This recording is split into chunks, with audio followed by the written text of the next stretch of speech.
கர்த்தருடைய நாமம் மகிமைப்படுவதாக. ஆண்டவராகிய இயேசுவின் நாமத்தினாலே தொடர்ந்து நாம் இந்த வெளிப்படுத்தல் புஸ்தகத்தை நாம் தியானித்து வருகிறோம். இந்த நாளிலும் பிலதெல்பியா சபையினுடைய காரியங்களை நாம் பார்த்து வருகிறோம். அதனுடைய சரித்திரங்கள், அது மாத்திரமல்ல, ஏன் அந்த சபை குறித்து ஆண்டவர் சொன்னார் என்பதை குறித்து நாம் கடந்த நாட்களில் இந்த வசனங்களை தியானித்து வந்து கொண்டிருக்கிறோம். முக்கியமாக கடந்த வாரங்களிலும் 9 வசனங்களை நாம் பார்த்து முடித்திருக்கிறோம். இந்த நாளிலும் வெளிப்படுத்தல் புஸ்தகம் 3ஆம் அதிகாரம் 10வது வசனத்தை நாம் தியானிக்க போகிறோம். ஒருவர் எடுத்து வாசிக்கலாம். வெளிப்படுத்தல் 3ஆம் அதிகாரம் 10வது வசனம். என் பொறுமையை குறித்துச் சொல்லிய வசனத்தை நீ காத்து கொண்டபடியினால் பூமியில் குடியிருக்கிறவர்களை சோதிக்கும்படியாக பூச்சக்கரத்தின் மேலெங்கும் வரப்போகிற சோதனை காலத்திற்கு தப்பும்படி நானும் உன்னை காப்பேன். இங்கே நாம் பார்க்கும் பொழுது என் பொறுமையை குறித்து என்ற வார்த்தை இங்கே நாம் பார்க்கிறோம். என் பொறுமை அப்படி என்றால் இந்த இடத்துல யாரை குறிக்கிறது என்றால் ஆண்டவராக இயேசுவை குறிக்கிறது. அவர் சொல்லுகிறார் பிலதெல்பியாவை பார்த்து, சபையை பார்த்து, நான் எவ்விதமாய் எல்லா சூழ்நிலைகள் மத்தியிலும் பொறுமையை நான் கை கொண்டு நாம் பொறுமையை அந்த சாணத்தை நான் பொறுமையாய் சகித்து வந்த பாடுகள், அவமானங்கள், நிந்தைகள் எல்லாவற்றையும் சகித்தது போல நீயும் அந்த வசனத்தை சகித்தபடியினால் என்று சொல்லி அங்கே பார்க்கிறோம். லூக்கானந்த சுவிசேஷம் 2ஆம் அதிகாரம் 48வது வசனத்தில் பார்க்கும் பொழுது, தேவனுடைய குமாரன் இந்த பூமிக்கு, ஆண்டவராய் இயேசு இந்த பூமிக்கு வந்த பொழுது அவருடைய தாயின் தகப்பனை குறித்து நம்ம பார்க்கிறோம். தூதன் அவர்களுக்கு தரிசனத்தில் சொன்னாலும், நேரடியாய் வந்து சொன்னாலும், தனக்கு பிறந்ததான குமாரன் அல்லது குழந்தை ஆண்டவராய் இயேசு என்பதை அறிந்தும் அவருடைய வாழ்க்கையில் அவரை முழுமையான அவர்களை ஏற்றுக்கொள்ளாத ஒரு அனுபவத்தை அவர்கள் காணப்பட்டார்கள். ஆனாலும் என் தாயின் தகப்பனும் சரியாய் என்னை புரிந்து கொள்ளவில்லை என்கிறதை அறிந்தும் அதன் மத்தியிலும் அவர் பொறுமையாய் அவைகளை கை கொண்டார் என்று சொல்லி நாம் பார்க்கிறோம். இரண்டாவதாக யோவான் 1ஆம் அதிகாரம் 10வது வசனம் 11வது வசனத்தை பார்க்கும் பொழுது, தனக்கு சொந்தமானதில் வந்தார், சொந்தமானவர்கள் அவரை ஏற்றுக்கொள்ளவில்லை. யூத ஜனத்திலே அல்லது யூதர்களுக்காக அவர் வந்தார்.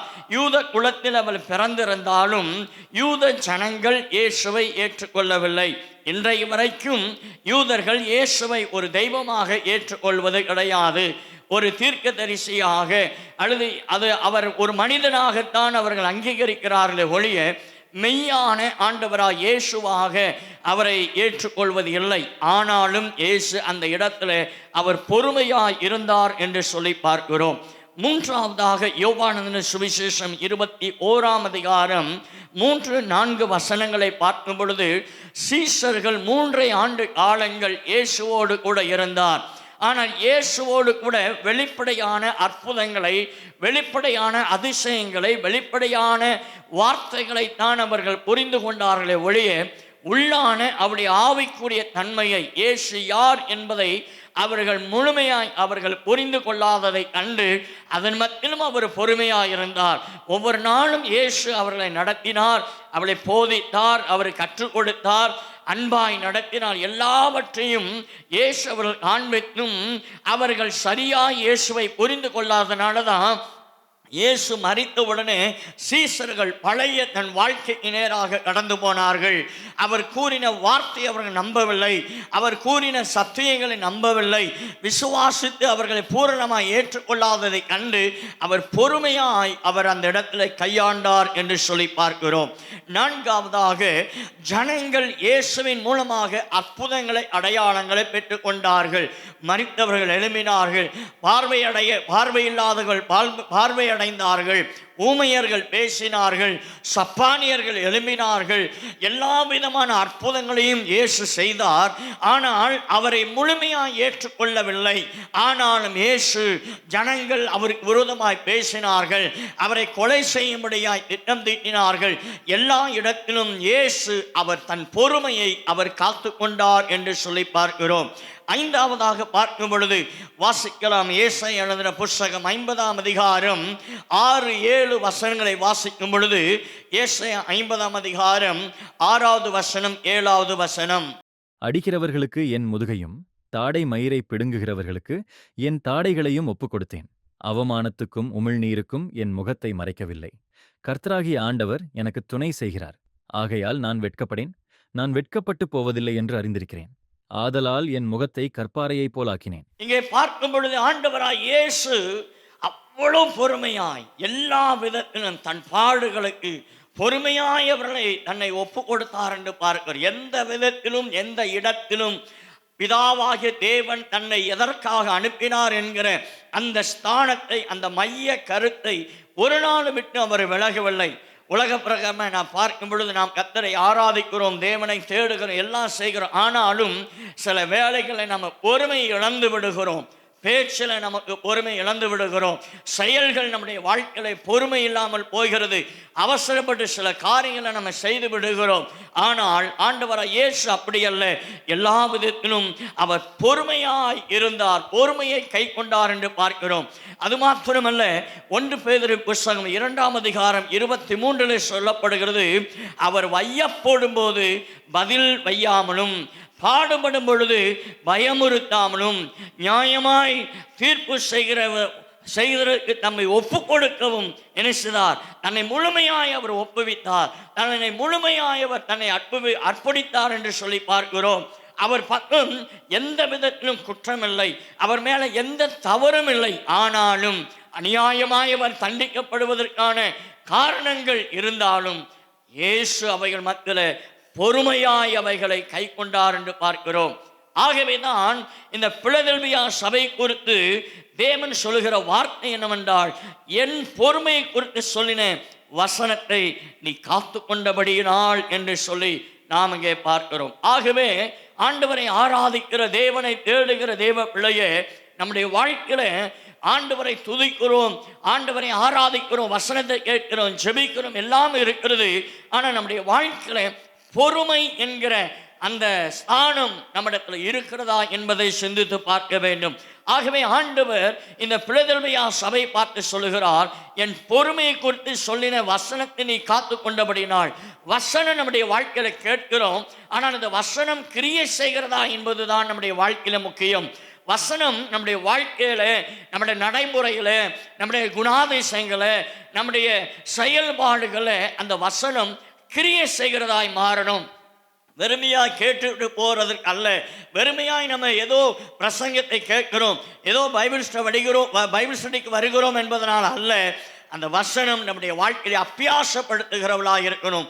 ஆகவே தான் இந்த பிலதெல்பியாவை சபையை பார்த்து சொல்லுகிறார் ஆண்டவர், என் பொறுமையை குறித்து சொல்லின வசனங்களை எல்லாம் நீ கை கொண்டு உனக்கு வருகிற பாடுகளில், உனக்கு வருகிற உபத்திரவத்தில், உனக்கு வருகிற நிந்தையில, அவமானங்களில் நீ பொறுமையாய் நீ கை கொண்டபடினாலே என்று சொல்லி அந்த சபைக்கு ஒரு வாக்குத்தத்தத்தை ஆண்டவர் கொடுக்கிறார். அருமையான தேவ பிள்ளைகளே, 2வது அந்த வசனத்தில் நம்ம பார்க்கும்போது ஆண்டவர் சொல்ல, நீ காத்து கொண்டபடியினால். அதாங்க பார்க்கிறோம். முதல்ல பொறுமை குறித்து சொல்லின வசனத்தை நீ காத்து கொண்டபடினால். 2வது, அப்போ நாம் கேட்கிற வசனங்களை, கேட்கிற சத்தியங்களை கேட்டுட்டு அந்த காதுவழியை விட்டு விடுகிறதற்காக அல்ல, அதை நம்முடைய இருதயத்துக்குள்ள கொண்டு வந்து அதை காத்து கொண்டு இதன்படி நான் வாழணும், இதன்படி நாம் ஜீவிக்கணும், இதன்படி நாம் நடக்கணும் என்று சொல்லி அதை கை கொண்டு அப்பியாசப்படுத்துகிறவர்களாக இருக்கணும். இன்னைக்கு பெரும்பாலும் சபையில கேட்பதற்கு ஆட்கள் இருக்கிறார்கள், அதை கை கொள்ளுகிறவர்கள் மிக குறைவாக இருக்கிறதை பார்க்கிறோம்.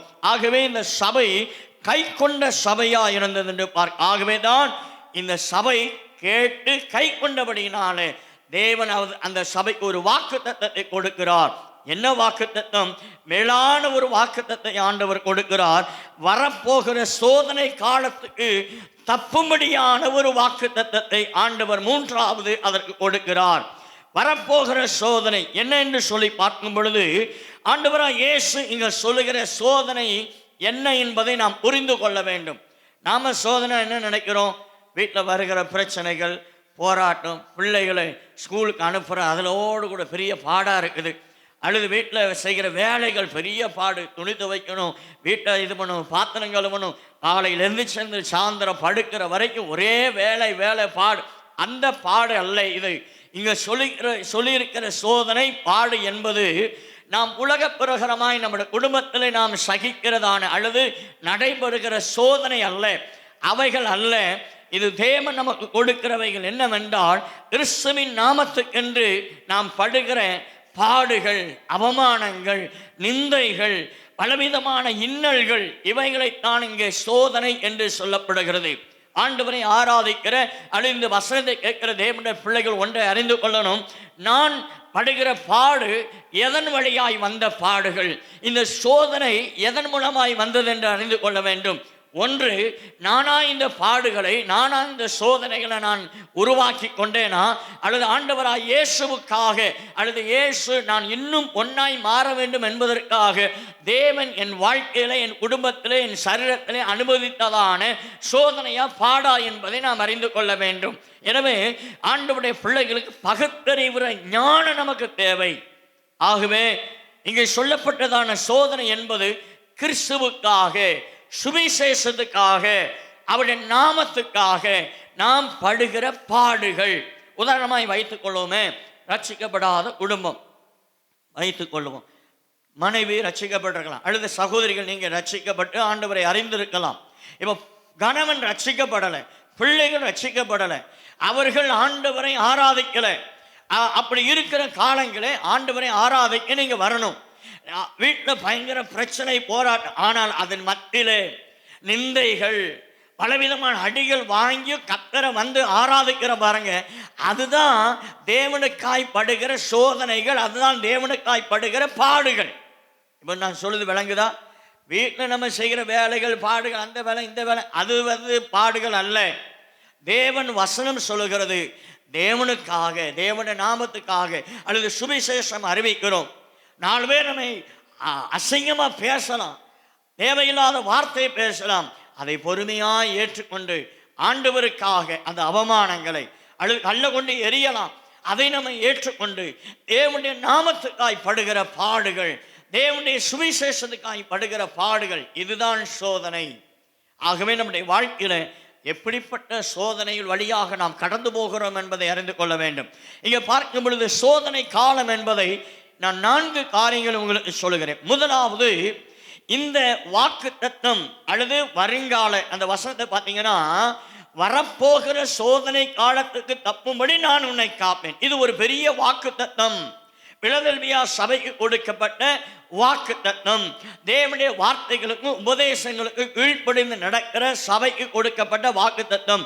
இந்த வாக்குத்தத்தம் எப்பன்னா, வருங்காலத்தில் நடக்கக்கூடிய ஒரு வாக்குத்தத்தங்கள், இப்பொழுது அல்ல, வரப்போகிற காலத்தில் நடக்கிற வாக்குத்தத்தம். 2வது, இந்த சோதனை காலம் எப்படின்னா, குறிப்பிட்ட காலத்துக்குத்தான் இந்த சோதனை நீடிக்கும். குறிப்பிட்ட காலங்கள் எவ்வளவு? 7 வருஷ உபத்திரவ காலம், 7 வருஷம் சோதனை காலம். இது யாருக்கு என்றால், உண்மையாய் தேவனை தேடுகிற பிள்ளைகளுக்கு இந்த சோதனை காலம் அல்ல. இது உண்மையாய் தேவனை தேடாத அல்லது கைவிடப்பட்ட பிள்ளைகளுக்கான இந்த சோதனை காலம். நான் சொல்றது விளங்குதா? முதல்ல தேவனை உண்மையாய் தேடுகிற, வசனத்தை கை கொள்ளுகிற, பரிசுத்தமாய் வாழுகிற பிள்ளைகளுக்கு கொடுக்கப்பட்ட வாக்குத்தத்தம் என்ன? வரப்போகிற 7 வருட உபத்திரவ காலம் அல்லது சோதனை காலம் அவர்களுக்குரியதவைகள் அல்ல. உன்னை நான் அதிலிருந்து காப்பாற்றுவேன், அந்த இடத்துல நீ இருப்பதில் என்று வாக்கு கொடுக்கிறார். 2வது, இந்த சோதனை காலம் ஒரு குறிப்பிட்ட காலம், 7 வருஷம் இந்த சோதனை காலம். 3வது, கைவிடப்பட்ட சபை அல்லது விசுவாசிகளின் உண்மை நிலைமை வெளிப்படுத்தும் சோதனை. இதெல்லாம் நம்ம வர்ற நாட்களில் இந்த சபையின் காலம் முடிந்ததுக்கு அப்புறம் அந்த ஒரு படத்தை வச்சு நான் உங்களுக்கு காண்பிப்பேன். அதில் விரிவாக நம்ம பார்க்க போகிறோம். இங்கே பார்க்கிறோம், கைவிடப்பட்ட சபை அல்லது கைவிடப்பட்டதான விசுவாசிகள் இந்த 7 வருட இந்த சோதனை காலத்தில் இருப்பார்கள். அப்பொழுது அவருடைய வாழ்க்கையில் எப்படி இருப்பார்கள் என்பதை குறித்து அங்கே பார்ப்போம். அடுத்ததாக 4வது, இது உலகம் முழுவதும் ஏற்பட போகிறதான ஒரு சோதனை காலம். பூமியில் இருக்கிற அல்லது ரட்சிக்கப்படாத யாவரும் இந்த சோதனைக்கு உட்படுத்தப்படுவார்கள். ஒரு குறிப்பிட்ட நபர்களுக்கு மட்டுமல்ல, குறிப்பிட்ட தேசத்துக்கு மட்டுமான சோதனை காலம் அல்ல, உலகம் முழுவதுக்கும் இந்த சோதனை காலம் இருக்கும் என்பதை நாம் பார்க்கிறோம். சரி, எப்போது இந்த சோதனை காலம் நடக்கும் அப்படி என்று பார்ப்போமானால், இயேசு கிறிஸ்துவின் இரண்டாம் வருகைக்கு முன்பு இந்த சோதனை காலம் பூமி எங்கும் வரப்போகிற மிக கொடியதான சோதனை காலமாக இருக்கும். அது என்ன இரண்டாம் வருகை அப்படி என்று சொல்லி பார்ப்போமானால், ஆண்டவராய் இயேசுவுடைய ரகசிய வருகை முதலாவது இருக்கும். இதை நம்ம அந்த சார்ட்ல படத்தை வைத்து விரிவாக உங்களுக்கு நான் காண்பிப்பேன். இப்போ மேலோட்டமாக சொல்லி சபையின் காலம் முடிந்த பிறகு 3வது அதிகாரம் முடிஞ்சு அதுக்கு 6வது அதிகாரத்தில் நாம் அதை குறித்து நம்ம பார்க்க போகிறோம். அப்போ இங்கே பார்க்கும் பொழுது இயேசுவின் வருகை இருக்கும். வருகை முடிந்த பிறகு 7 வருட உபத்திரவ காலம், அந்த கிறிஸ்துவின் காலம், சோதனை காலம். இந்த சோதனை காலம் முடிந்த பிறகு ஆண்டவராய் இயேசுவுடைய பகிரங்க வருகை இருக்கும். அது தானியேல் புஸ்தகம் 12ஆம் அதிகாரத்தில் அதை குறித்து சொல்லப்பட்டிருக்கிறது. ஆகவே இங்கே பார்க்கும் பொழுது இங்கே ஒரு வசனத்தை வாசிக்கலாம். எரேமியாவின் புஸ்தகம் 30ஆம் அதிகாரம் 7வது வசனம். எரேமியா 30:7. எகிப்தியர் சகாயம் பண்ணுவது வியர்த்தமும் வீணுமாம். ஆகையால் சும்மா இருப்பதே அவர்களுக்கு பெலன் என்று அதற்காக கூறுகிறேன். இங்கே பார்க்கும் பொழுது நீங்களாய் இரட்சிக்கப்படுவான். தேவனுடைய பிள்ளைகள் அவருடைய வசனத்தை கேட்டு அவருடைய வசனங்களை கைக்கொண்டு பரிசுத்தமாய் வாழுகிற பிள்ளைகள் காக்கப்படுவார்கள், மீட்கப்படுவார்கள். சில வசனங்களை சொல்லுகிறேன், எழுதி கொள்ளுங்கள். தானியேல் 12ஆம் அதிகாரம் 1வது வசனம். வெளிப்படுத்தல் 13ஆம் அதிகாரம் 5 முதல் 10 வசனங்கள். வெளிப்படுத்தல் 13 5வது வசனம் முதல் 10 வசனங்கள். மத்தேயு 24ஆம் அதிகாரம் 25வது வசனம். மத்தேயு 24 25 இந்த வசனங்களால் சொல்லப்படுகிறது. இந்த கடைசி சோதனை நாம் இப்பொழுது அனுபவிக்கிற சோதனையிலிருந்து வேறுபட்டது. நாம் இப்பொழுது கிறிஸ்துவின் நிமித்தமாய் பாடுபடலாம், இயேசுவின் சுவிசேஷத்தை அறிவிக்கிற நிமித்தமாய் அவமானப்படலாம், பரியாசிக்கப்படலாம், அல்லது அடிகள் விடலாம். பலவிதமான உபத்திரத்தின் வழியாக சோதனை நமக்கு வரும். ஆனால் இந்த சோதனைக்கும் அந்த சோதனைக்கும் வித்தியாசம் உண்டு. இவைகளைப் போல அவைகள் இருக்காது என்று சொல்லி பார்க்கிறோம். தற்கால இப்பொழுது நம்முடைய வாழ்க்கையிலே சந்திக்கிற பாடுகள், வியாதி என்கிற சோதனை, பல பாடுகள் என்கிற சோதனை, அவமானம் என்கிற சோதனை, பல உபத்திரம் என்கிற சோதனை, இவையெல்லாம் நம்முடைய விசுவாசம் சோதிக்கப்பட்டு பலப்படும்படியாய் தேவன் அனுமதிக்கிறதான சோதனை. நான் சொல்றது விளங்குதா?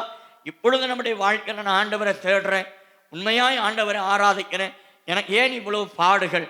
நான் ஜெபிக்கிறேன், வசனத்தின்படி வாழ்கிறேன், பரிசுத்தமாய் வாழ நான் பிரயாசப்பட்டு ஒவ்வொரு நாளும் ஆண்டவரை கேட்டு நடக்கிறேன். ஆனாலும் என் வாழ்க்கையில் ஏன் விதமான பாடுகள், ஏன் விதமான கண்ணீரின் வழியாக நான் கடந்து செல்கிறேன் என்று சொல்லி நாம் நினைக்கலாம். ஆனால் அவைகள் எதற்கென்றால் நாம் கடைசி காலத்தில் வரப்போகிற சோதனைக்கு தப்பும்படியாய் தேவன் நம்மை விசுவாசத்திலே பழக்குவித்து, தேவன் நம்மை பக்குவப்படுத்தி, நம்ம பலப்படுத்தி, கிறிஸ்துவுக்குள்ள நிலைநிற்க பண்ணி வரப்போகிற அந்த உபத்திரம் என்கிற சோதனை காலத்துக்கு தப்பும்படியாய் தேவன் நம்மை உருவாக்கி கொண்டிருக்கிறார். அல்லேலூயா, அல்லேலூயா.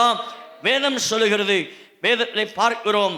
1 பேதுரு புஸ்தகம் 1ஆம் அதிகாரம் 6-7 வசனங்களை வாசிக்க கேட்கலாம். 1 பேதுரு 1ஆம் அதிகாரம் 6-7 வசனங்கள். இதிலே நீங்கள் மிகவும் சந்தோஷப்படுகிறீர்கள். என்றாலும் துன்பப்பட வேண்டியது அவசியமானதால் இப்பொழுது கொஞ்ச காலம் பலவிதமான சோதனைகளினாலே துக்கப்படுகிறீர்கள். அழிந்து போகிற பொன் அக்கினியினாலே சோதிக்கப்படும். அதை பார்க்கிலும் அதிக விலையேற பெற்றதாயிருக்கிற உங்கள் விசுவாசம் சோதிக்கப்பட்டு இயேசு கிறிஸ்து வெளிப்படும்போது உங்களுக்கு புகழ்ச்சியும் கனமும் மகிமையும் உண்டாக காணப்படும். ஆகவே இங்கே நாம் வாசிக்கிற இந்த வசனத்தில் பார்க்கும் பொழுது இப்பொழுது நமக்கு வருகிற பாடுகள், பலவீனங்கள், உபத்திரவங்கள், இயேசுவை ஆராதிக்க வருகிற நிமித்தமாய், இயேசுவை தேடுகிற நிமித்தமாய், அல்லது கிறிஸ்துவுக்காக உண்மையாய் நாம் வாழ்கிற நிமித்தமாய் வருகிற பாடுகள், அவமானங்கள், நிந்தைகள், ஆமேன். உலக மனுஷனை போல நம்ம செய்கிற வேலையில் நாம் செய்ய முடியாது. அவர்கள் அநியாயமாய் சில காரியங்களை செய்வார்கள், அநியாயமான காரியங்களை நாம் அப்படி செய்ய முடியாது. உலக மனுஷனை போல நம்ம பேச முடியாது. தூஷணமான வார்த்தைகள், பொய்யான காரியங்களை நாம செய்ய முடியாது. ஆனால் அவை நிமித்தமாய் சில பாடுகள், சில பரியாசங்கள் நம்ம வரலாம். ஆனால் இவைகள் எல்லாம் நம்மை பரலோக ராஜ்யத்துக்கு நேராக நம்மை பக்குவப்படுத்தி உருவாக்குகிறது என்பதை நாம் அறிந்து கொள்ள வேண்டும். சில வசனங்களை எழுதி கொள்ளலாம். 1 பேதுரு 4ஆம் அதிகாரம் 12-13 வசனங்கள். 1 பேதுரு 4ஆம் அதிகாரம் 12-13 வசனங்கள். வெளிப்படுத்தல் 2ஆம் அதிகாரம் 10வது வசனங்கள். இந்த வசனமெல்லாம் நமக்கு வருகிற சோதனை காலத்துக்கு தப்பும்படியாய் தேவன் நம்முடைய வாழ்க்கையை அனுமதிக்கிறதானவைகளை நாம் பொறுமையாய் ஏற்றுக்கொள்ளும் பொழுது கர்த்தர் நிச்சயமாய் நம்மை ஆசீர்வதிப்பார். ஆனால் உலகத்தின் முடிவிலே வருகிறதான சோதனைகள் மனிதர்கள் மேல் வரக்கூடிய நியாய தீர்ப்பாக வெளிப்படும் என்பதை நாம் பார்க்கிறோம். அது மிக பயங்கரமாக இருக்கும். சாதாரணமான உபத்திரவம் அல்ல, சாதாரணமான பாடுகள் அல்ல. பூமியும் மிக தேவனுடைய கோப ஆக்கினைக்கு அது இரையாகும். அதே போல ஆண்டவராகிய தேவன் இங்கே பூமி முழுவதும் அவர் தன்னுடைய கோபத்தை ஊற்றுவார். இந்த பூமியை ஆளுகிற 7 வருஷ அந்த அந்த கிறிஸ்துவின் காலத்தில் அந்த கிறிஸ்துவும் இந்த பூமியில் இருக்கிற ஜனங்களை மிக கொடுமையாய் வாதிப்பான் என்று பார்க்கிறோம். இதுவரை இல்லாத மிகப்பெரிய சோதனை காலமாய் இருக்கும் என்பதை வேதம் சொல்லுகிறது. எழுதி கொள்ளலாம். மார்க் எழுதின சுவிசேஷம் 13ஆம் அதிகாரம் 19வது வசனம். மார்க் 13:19. தானியேல் 9ஆம் அதிகாரம் 27வது வசனம். தானியேல் 9:27. மத்தேயு 24ஆம் அதிகாரம் முழுவதும், மத்தேயு 24ஆம் அதிகாரம் முழுவதும், குறிப்பாக 3வது வசனம் முதல் 51வது வசனம் வரைக்கும் வரப்போகிற உலகத்தின் முடிவில் கடைசியில் நடக்கப் போகிற சோதனை காலத்தை குறித்து இந்த வசனம் எல்லாம் சொல்லுங்க. ஆனால் தேவன் தானியேல் 12ஆம் அதிகாரம் 1வது வசனத்தில் அங்கே வாசிக்கும் பொழுது தேவனுடைய வசனம் சொல்லுகிறது, தேவன் தன் பிள்ளைகளை இந்த சோதனை காலத்தில் அகப்படாதபடி தேவன் அவர்களை பாதுகாப்பேன் என்று சொல்லி தேவன் அந்த வசனத்தில் சொல்லுகிறார். அல்லேலூயா, அல்லேலூயா. சோதனமாகவே நம்முடைய வாழ்க்கையை ஒன்று அறிந்து கொள்ள வேண்டும். தேவனுக்காய் இந்த பிலதெல்பியா சபையை போல பொறுமையாய் தேவன் நமக்கு கற்றுக் கொடுக்கிற, தேவன் நமக்கு உபதேசிக்கிற, தேவன் நமக்கு சொல்லுகிற எல்லா ஆலோசனைகளை, நல்ல அறிவுகளை நாம் கேட்டு அதன்படி வாழ்ந்து ஜீவித்தால் வரப்போகிற மிக கொடிய அந்த சோதனை காலம், அந்த உபத்திரவ காலத்துக்கு ஆண்டவர் நம்மை தப்புவிக்கிறவராய் இருக்கிறார். அந்த சோதனையில ஒருவனும் தப்ப முடியாது, எங்கேயும் ஒளிந்து கொள்ள முடியாது. எந்த இடத்துல இருந்தாலும் அந்த கிறிஸ்து அவனை பிடித்து சித்திரவதை பண்ணி கொடூரமாய் அவன் கொலை செய்வான் என்பதை வேதம் சொல்லுகிறது. ஆகவே தியத்திரா சபை மிகுந்த, நீங்க இந்த பிலதெல்பியா சபை பார்க்கிறோம். ஆனால் தியத்திரா சபை குறித்து வெளிப்படுத்த 2ஆம் அதிகாரம் 22வது வசனம் பார்க்கும்போது அங்கே சொல்லப்படுகிற தியத்திரா சபையை மிகுந்த உபத்திரவத்தில் நான் தள்ளுவேன்ட்டார். எவ்வளோ ஒரு பரிதாபம் பாருங்க. அந்த சபையை பார்த்து ஆண்டவர் சொல்றாரு, ஒன்றை எங்கே தள்ளுவேன்? உபத்திரவத்தில் தள்ளிடுவேன், நீ அந்த உபத்திரவத்துக்குள்ளே போயிடுவேன்னு சொல்லி. அப்போ எவ்வளவாய் ஒரு பரிதவிக்கப்பட்ட சபையாய் இந்த தியத்திரா சபை காணப்படுகிறதை பார்க்க. ஆனால் பிலதெல்பியா சபை சோதனை காலத்திலிருந்து ஆண்டவராகிய நான் அவளை தப்ப பண்ணுவேன் என்று சொல்லி ஆண்டவர் சொல்லுகிறார். ஆகவே ஆண்டவரை விசுவாசித்து ரட்சிக்கப்பட்ட தேவனுடைய பிள்ளைகள், தேவன் நமக்கு கொடுக்கப்பட்ட ரட்சிப்பையும் விசுவாசத்தையும் பரிசுத்தத்தையும் நாம் காத்து கொண்டு நடந்தால் 1 தெசலோனிக்கேயர் 5ஆம் அதிகாரம் 8-9 வசனங்களை நாம் வாசிக்கலாம். 1 தெசலோனிக்கேயர் 5ஆம் அதிகாரம் 8-9 வசனங்கள். பகலுக்குரியவர்களாகிய நாமோ தெளிந்தவர்களாயிருந்து விசுவாசம், அன்பு என்னும் மார்க்கவசத்தையும் இரட்சிப்பின் நம்பிக்கை என்னும் தலைச்சீராவையும் தரித்துக் கொண்டிருக்க கடவோம். தேவன் நம்மை கோபாக்கினைக்கென்று நியமிக்காமல் நம்முடைய கர்த்தராகிய இயேசு கிறிஸ்து மூலமாய் இரட்சிப்படைவதற்கென்று நியமித்தார். கோபாக்கினைக்காக நம்மை நியமிக்காமல் நாம் அதிலிருந்து தப்புவிக்கப்படும்படியாய் தேவன் நியமித்திருக்கிறார். அல்லேலூயா. இந்த இடத்துல நம்ம ஆண்டவர் ஏன் கூட்டி சேர்த்திருக்கிறார்? இந்த சபை எதற்காக கர்த்தர் தந்திருக்கிறார்? அந்த நோக்கம் ஊழியருக்கு இருக்கணும், சபை மக்களுக்கு இருக்கணும். நான் எதற்காக இந்த சபையில் இருக்கிறேன், என்ன நோக்கத்துக்காக ஆண்டவர் இந்த சபை எனக்கு தந்திருக்கிறார்?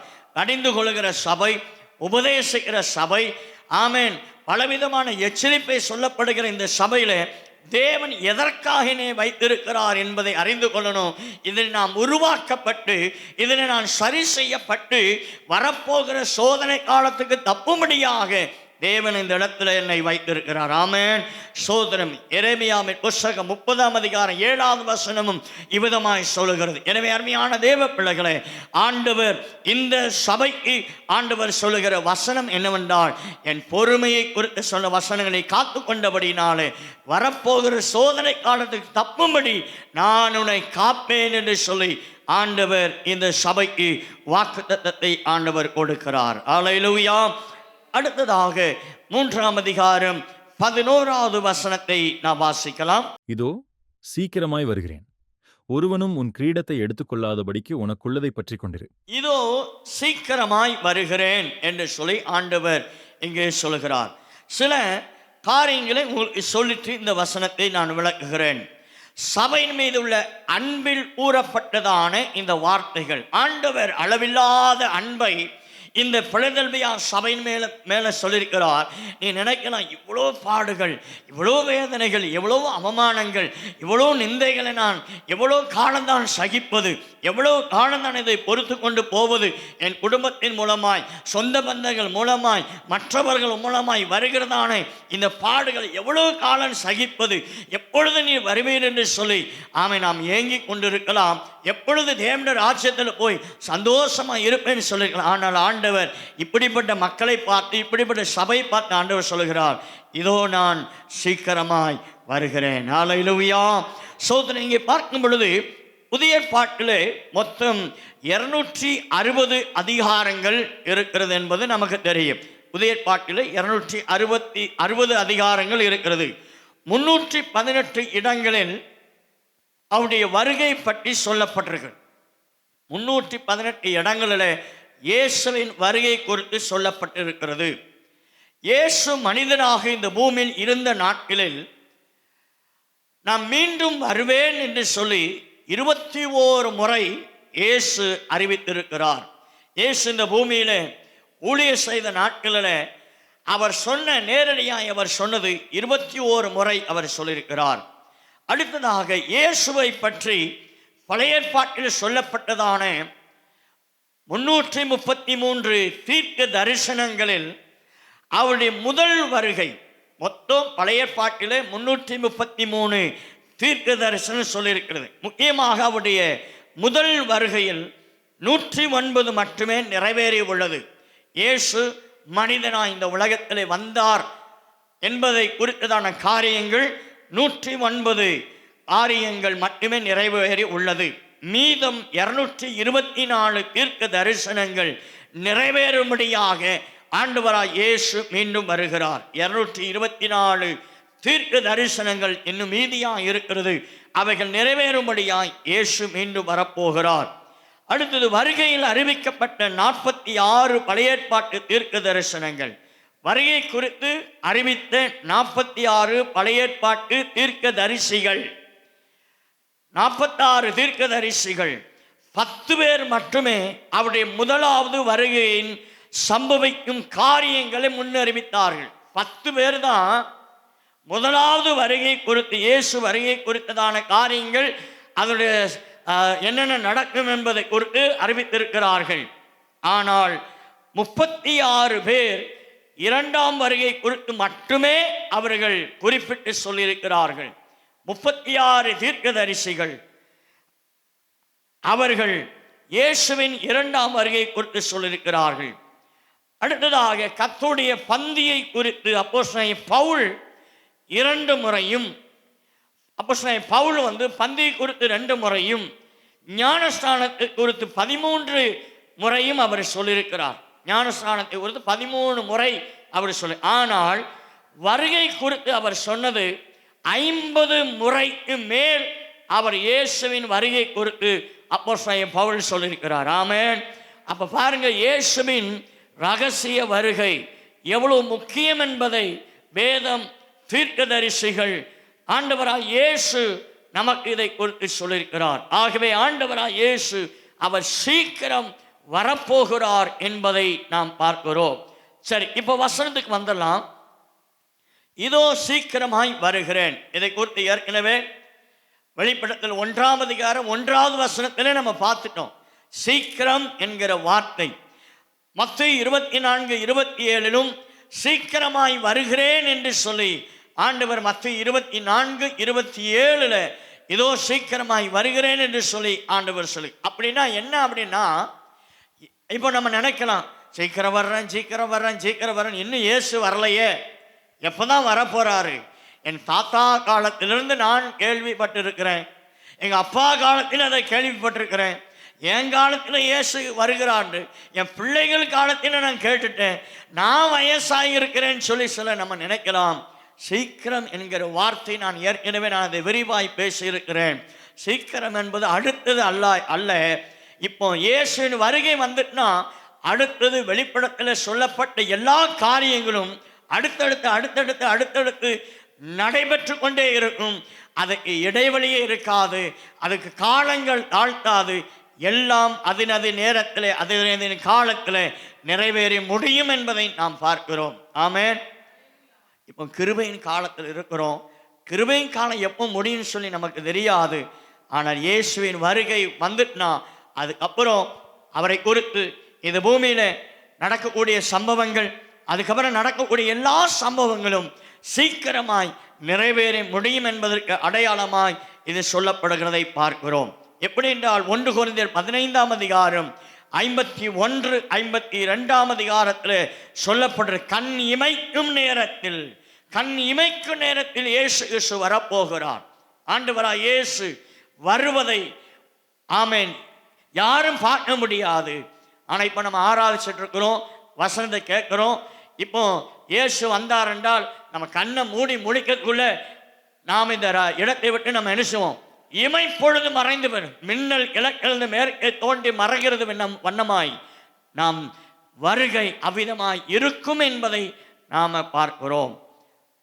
இதை குறித்து நம்ம பார்க்கும்போது இயேசு ஏன் வருகிறார் என்று சொல்லி பார்க்கும் பொழுது ஒரு 7 காரணங்கள் நான் சொல்லுகிறதை எழுதி கொள்ளுங்கள். 7 காரணங்களுக்காக இயேசு வரப்போகிறார். நம்பர் 1, யோவான் 14:3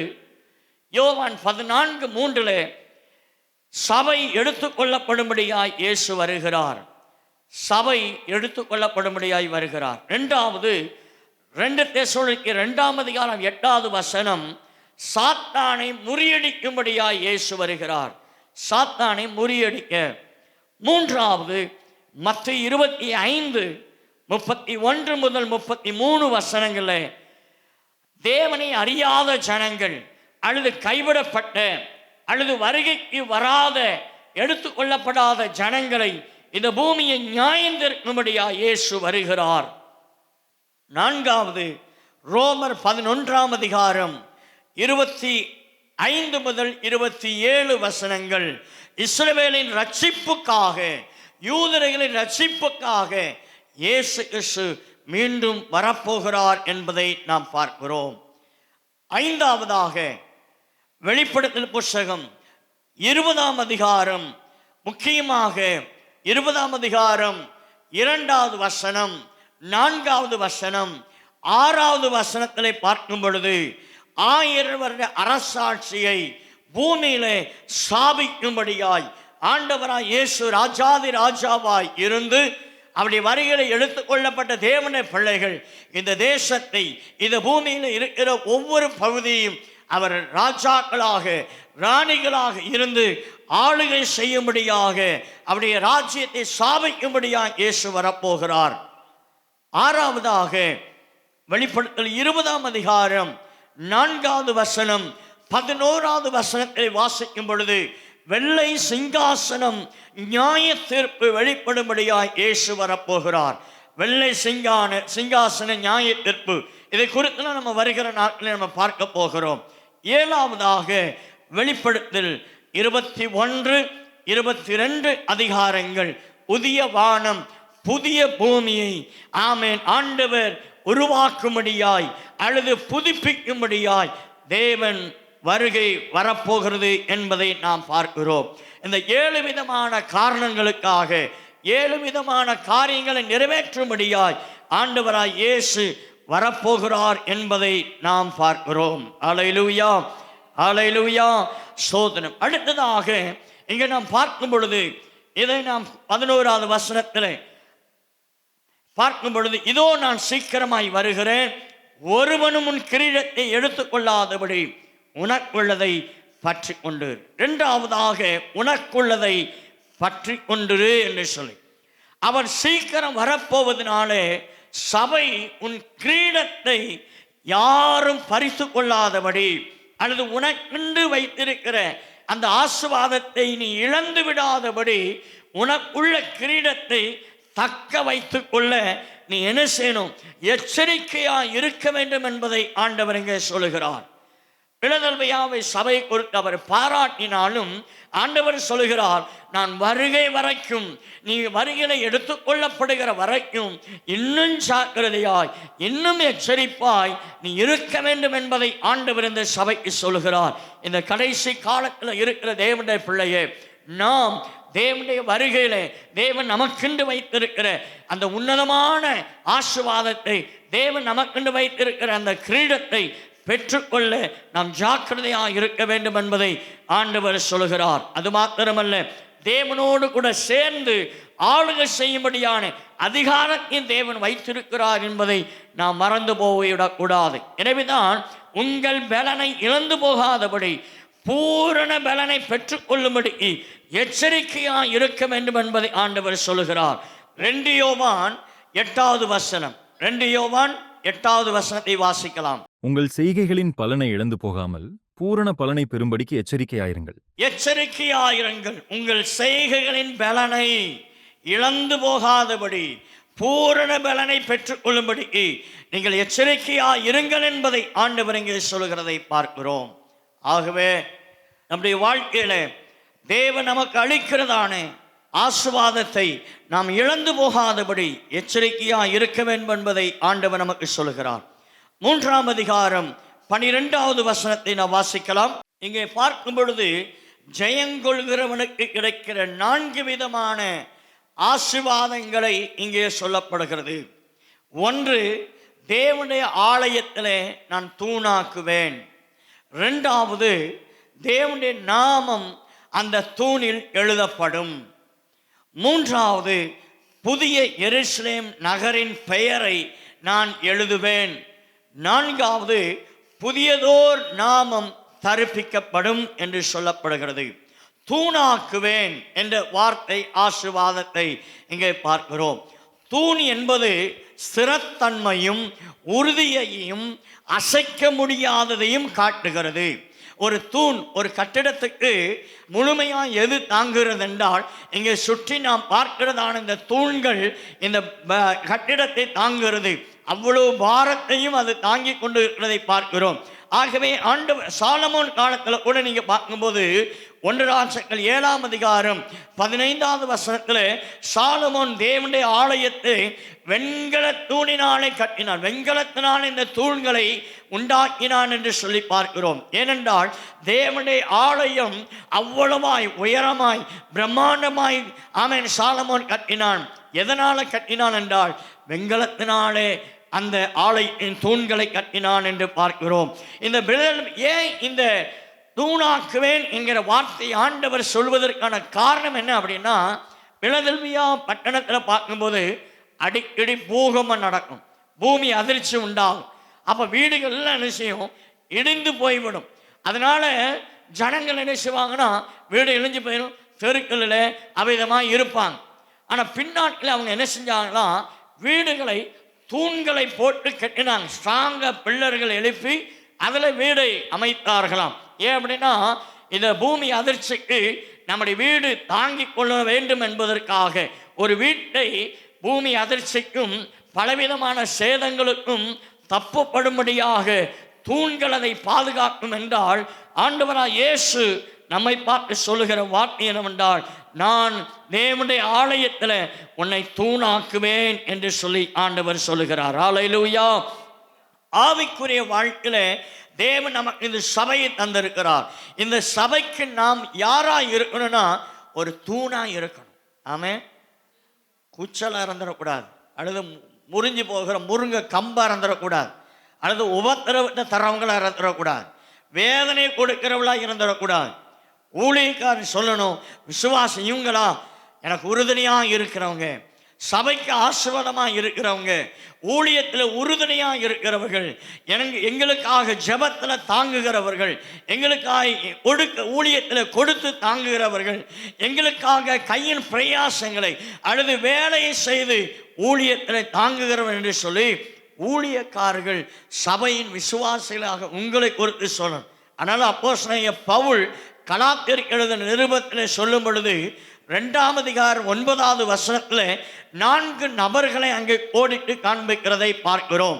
2ஆம் அதிகாரம் 9வது வசனத்தில் யாக்கோபு, கேபா, யோவான், பர்னபா இவர் எப்படி இருந்தார்கள்? என் ஊழியத்தில் அவர்கள் தூண்களாக இருந்தார்கள், ஒத்தாசை உடையவர்களாக இருந்தார்கள், எனக்கு எல்லா விதத்திலும் அவர்கள் பக்கபலனாக இருந்தார்கள் என்று சொல்லி பார்க்கிறோம். ஆகவே இங்கே பார்க்கும் பொழுது நாம் தேவன் நமக்கு தந்த இந்த பூமியில் நமக்கு தந்த சபையில் ஊழியத்தில் ஊழியக்காரர்களுக்கு நாம் எப்படிப்பட்டவர்களாக இருக்கணும்? விசுவாசிகள் உறுதுணையாக இருக்கணும், ஆசீர்வாதமாக இருக்கணும், அவர்களுக்கு புரோஜனமாக இருக்க வேண்டும் என்பதை இந்த வசனம் மூலமாய் நாம் அறிந்து கொள்ளும். ஆகவே ஆண்டவர் இங்கே சொல்லுகிறார், பிலதெல்பியா சபையை பார்த்து, நான் உன்னை தூணாக்குவேன். தூணுனா பரலோகத்தில் எருசலேம் ஆலயத்தில் பெரிய பெரிய தூண் அப்படிங்கிறது, ஆவிக்குரிய இதில் உன்னை முக்கியப்படுத்துகிறவனாய் வைத்திருப்பேன் என்று சொல்லி ஆண்டவர் சொல்லுகிறார். 2ஆவதாக தேவனுடைய நாமம் அந்த தூணில் எழுதப்படும். தேவனுடைய நாமம் எழுதப்படும், அது தேவனுக்கு சொந்தமானவர்கள் என்பதை அங்கே வெளிப்படுத்தும் என்று சொல்லிப்பார். தேவனுடைய நாமம் அப்படின்னா என்ன என்று பார்க்கும்போது யாத்திராமத்தில் 3ஆம் அதிகாரம் 13-14 வசனத்தில் மோசே ஆண்டவரிடத்தில் கேட்கிறாரு, ஆண்டவரே உம்முடைய நாமம் என்ன என்று சொல்லி கேட்கும்போது 14வது வசனம் இருக்கிறவராகவே இருக்கிறேன் என்று சொல்லி ஆண்டவர் சொல்லுகிறார். யாத்திரை 34:5 பார்க்கும் பொழுது இயேசுவின் நாமத்தை அங்கே சொல்லப்படுகிறதை பார்க்கிறோம். அப்போ யார் வேணாலும் எது வேணாலும் சொல்ல முடியாது, இயேசுவின் நாமத்தினாலே. இப்போ ஒரு வியாதியா இயேசுவின் நாமத்தை சொன்னால் அற்புதம் உண்டு. ஆமென். இயேசுவின் நாமத்தினாலே சுகம் உண்டு, இயேசுவின் நாமத்தினாலே வல்லமையும் உண்டு. ஆகவே இங்கே நம்ம பார்க்கும்போது அந்த தூணில் நம்ம பெயரை எழுதுனது மாத்திரம் அல்ல, அந்த தூண் அல்லது நாம் யார் என்றால் இயேசுவுக்கு சொந்தமானவர்கள் என்பதை அங்கே வெளிப்படுத்துகிறதை பார்க்கிறோம். யாருக்கு நாம் உரிமையானவர்கள் அல்ல. இந்த உலகத்திலையும் இந்த சபையில் ரட்சிக்கப்பட்டு வந்திருக்கிற நீங்கள் உலகத்துக்குரியவர்கள் அல்ல. ஏனென்றால் இயேசுவின் ரத்தம் நம்ம மேலே தெளிக்கப்பட்டதுனால நாம் யாருக்கு சொந்தமானவர்கள்? இயேசுவுக்கு சொந்தமானவர்கள். ஆமென். நம்ம உறவுக்கு சொந்தமானவர்கள் கிடையாது, நமக்கு வேண்டியவர்களுக்கு நெருக்கமானவர்கள் கிடையாது, நம்ம குடும்பத்துக்குரியவர்கள் அல்ல. நாம் யாருக்கு சொந்தமானவர்கள்? நான் சொல்லணும், நான் இயேசுவுக்கு சொந்தமானவன். நீங்கள் சொல்ல, நான் இயேசுவுக்கு சொந்தமானவள் என்று சொல்லணும். நம்மளை யாருக்கு சொந்தமானவர்கள்? ஆண்டவராய் இயேசுவுக்கு சொந்தமான. ஆகவேதான் இங்கே சொல்ல, என் நாமம் அந்த தூணிலே எழுதப்படும். நீங்கள் பார்த்தீங்கன்னா சில இடங்களில் ஒரு சோபாவோ ஒரு பீரோவோ ஏதோ வாங்குறீங்கன்னு வச்சுக்கிடுவோமே, அதில் என்ன செய்யுங்க, நான் சில இடங்களில் பார்த்துருக்கிறேன். அந்த பொருளை வாங்க போனோன்னா அந்த பொருளை ஒரு சின்ன கார்டு எழுதியிருப்பாங்க, இது விற்கப்பட்டாயிற்று, இது இன்னொரு உரியது அப்படின்னு எழுதி வச்சிருப்பாங்க. அப்படின்னா அவங்க ஏற்கனவே அந்த பொருளை விலை கொடுத்துட்டு அதை ஆர்டர் பண்ணிட்டு போயிட்டாங்க. அவங்க எப்போ வேணாலும் வந்து அதை என்ன செய்வாங்க, எடுத்துகிட்டு போனாங்க. வேற யாரும் அதை வாங்க முடியாது. நம்ம போய் அது எனக்கு தாங்கலை அப்படின்னு சொன்னாலும் அவங்க என்ன செய்ய மாட்டாங்க, கொடுக்க மாட்டாங்க. அவங்க சொல்லுவாங்க, இது உங்களுக்கு கொடுக்க முடியும், ஏற்கனவே ஒருவர் இதை விலை கொடுத்து வாங்கிட்டாரு, இது இனிமே அவருக்கு சொந்தமானது, விற்கிற எங்களுக்கே அது உரிமை கிடையாது என்று சொல்லுவாங்க. அதே போலதான் என்றைக்கு இயேசுவை ஏற்றுக்கொண்டு ஞானஸ்நானம் எடுத்து ரட்சிக்கப்பட்டோமோ அன்றைக்கே நாம் உலகத்துக்குரியவர்கள் அல்ல, பிசாசுக்குரியவர்கள் அல்ல. நாம் யாருக்கு சொந்தமானவர்கள்? ஆண்டவராகிய இயேசுவுக்கு சொந்தமானவர்கள். அல்லேலூயா. அதை ஒரு நாள் நம்ம மறந்துடக்கூடாது. உறவுக்கு சொந்தமானவன், அவங்களுக்கு சொந்தமான, எப்போ சொல்லணும், நான் இயேசுவுக்கு சொந்தமானவன். நான் இயேசுவுக்கு சொந்தமானவள் என்று சொல்லணும். ஆகவே இங்கே பார்க்கும் பொழுது தேவன் நாமம் அந்த தூணில் எழுதப்பட்டிருக்கிறது, நம் மீது அந்த நாமம் எழுதப்பட்டிருக்கிறது. மூன்றாவது, புதிய எருசலேம் நகரின் பெயர் அதில் எழுதப்பட்டிருக்கிறது. நாம் யாருக்கு சொந்தமானவன் என்றால் புதிய எருசலேமுக்கு சொந்தமானவன் என்கிற நாமத்தை ஆண்டவர் நம்மேல் எழுதியிருக்கிறார். அல்லேலூயா, அல்லேலூயா. புதிய எருசலேம் என்ற உடனே இது பூமியில காணப்படுகிற பாலஸ்தீனத்தில் இருக்கிற எருசலேம், இப்பொழுது இருக்கிற எருசலேம் அந்த எருசலேம் அல்ல. அதை நம்ம நினைச்சிடக்கூடாது. அவைகள் அழிந்து போகும். பூமிக்குரிய எருசலேம் அழிந்து போகும்.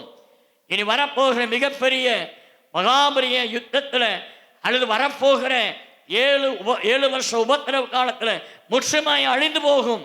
அதுக்கப்புறம் ஆண்டவர் இந்த பூமியை அக்கினியினாலே அவர் என்ன செய்வார்? அதை புதுப்பிக்கும் போது பூமிக்குரியதான எருசலேம் அழிந்து போகும். ஆனால் அழியாத ஆண்டவராகிய இயேசு நமக்கென்று ஆயத்தம் பண்ணியிருக்கிற புதிய எருசலேம் என்கிற நகரத்தில் நம்முடைய அந்த நாமத்தை நமக்கு எழுதுவார் என்று சொல்லி நாம் பார்க்கிறோம். நான்காவதாக, புதியதோர் நாமம் தரிக்கப்படும். மீண்டும் இந்த வசனத்தை வாசிக்கலாம். ஜெயங்கொள்ளுகிறவன் எவனோ அவனை என் தேவனுடைய ஆலயத்திலே தூணாக்குவேன், அதினின்று அவன் ஒரு காலும் நீங்குவதில்லை. என் தேவனுடைய நாமத்தையும் என் தேவனால் பரலோகத்திலிருந்து இறங்கி வருகிற புதிய எருசலேமாகிய என் தேவனுடைய நகரத்தின் நாமத்தையும் என் புதிய நாமத்தையும் அவன் மேல் எழுதுவேன். இங்கே பார்க்கிறோம், புதியதோர் நாமம். இந்த விவரங்கள் யாவும் முதல்ல நம்ம பார்க்கிறோம்.